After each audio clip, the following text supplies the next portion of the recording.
నమస్కారం. RTI 9 news కి స్వాగతం.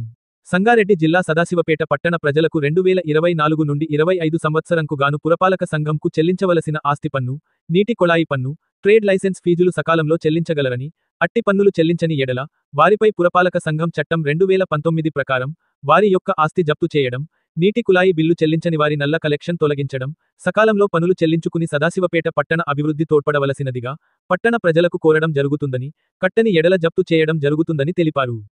ఇట్లు పురపాలక సంఘం సదాశివపేట.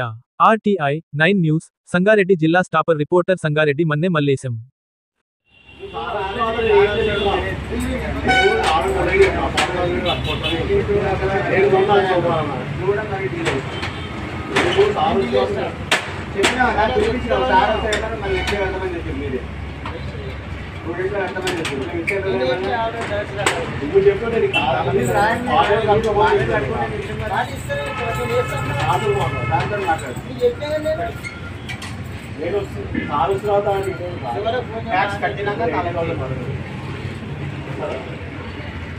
అదే